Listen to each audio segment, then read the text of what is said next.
case making worse an already strained healthcare system, leaving thousands of patients without access to essential medical care.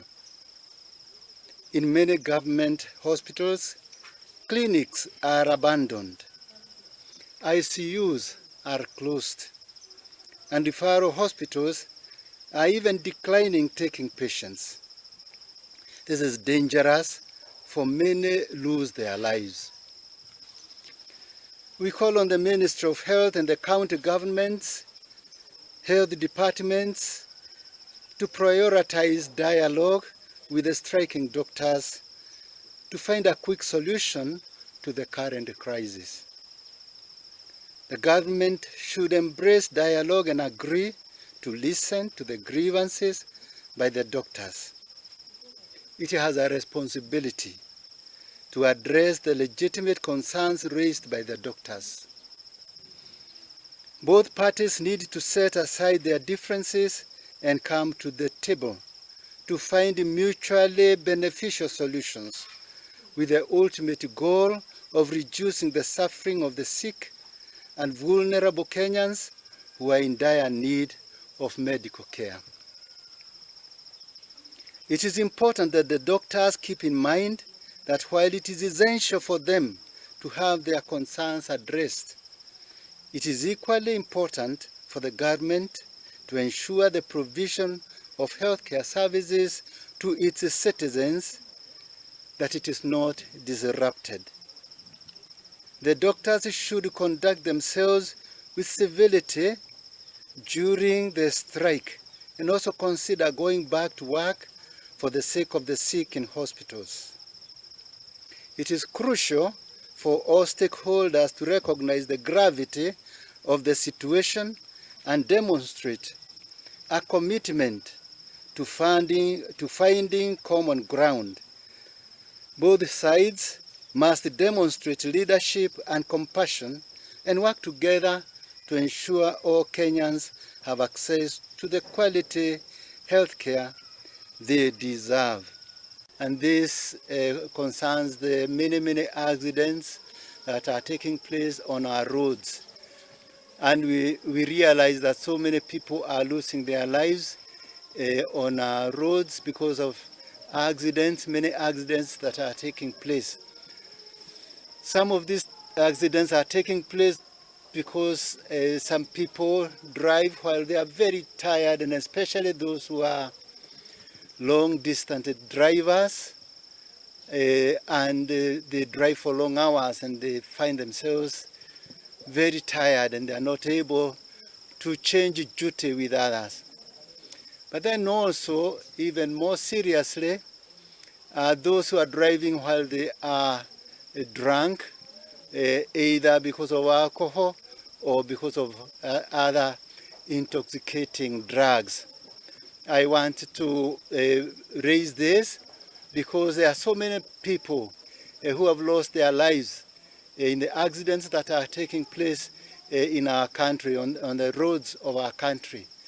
And to remind us all that when there is somebody who's maimed, his or her life, or even somebody who loses his life or her life, these people are coming from our families. We are finally the losers. We are finally those who suffer the consequences of these accidents.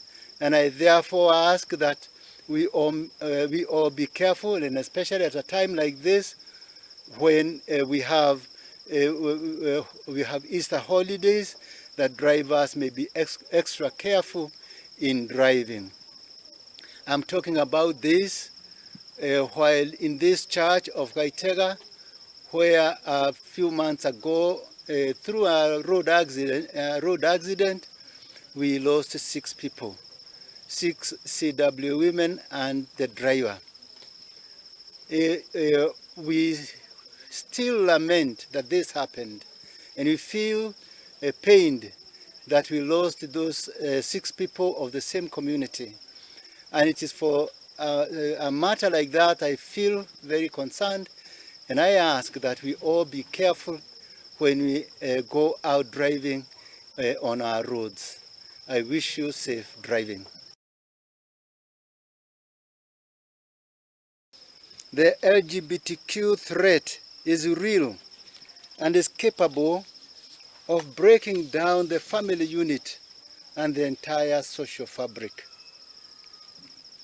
To address these threats to the family, I urge our legislators to come out to strongly challenge any laws passed in Parliament or elsewhere that are against the integrity of the family institution, and support any laws coming up in the Parliament that protect the family from emerging threats.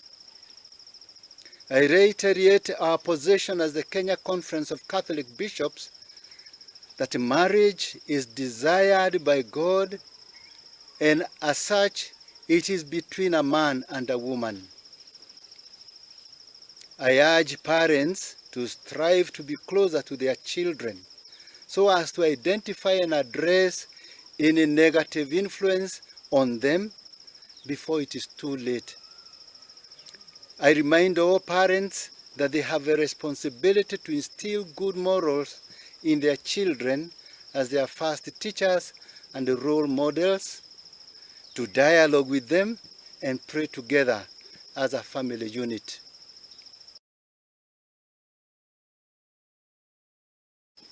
The efforts that the Deputy President is making in the war against illicit alcohol and drug and substance abuse is laudable and needs to be supported by all.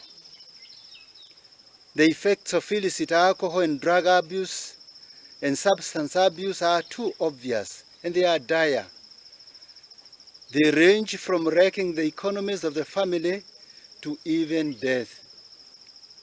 I'm very much concerned about the deaths that happened in Kirinyaga, which would have been avoided had certain measures been taken by those concerned.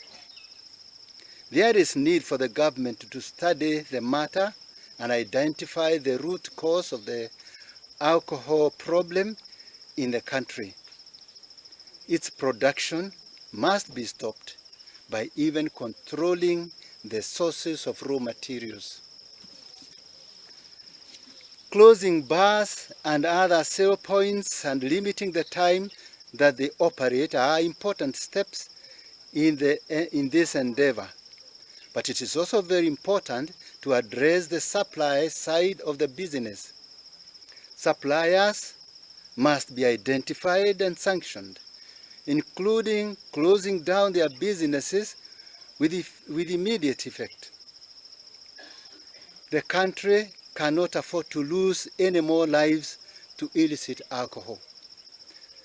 There is also need to come up with alternative livelihoods for those involved in selling illicit brews.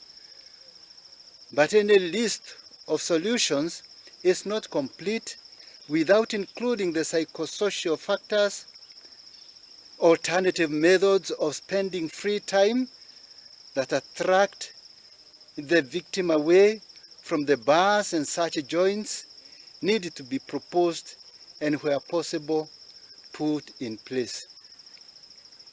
There are whole neighborhoods where primary and secondary schools are closing because of lack of young population, apparently resulting from alcohol and drug abuse.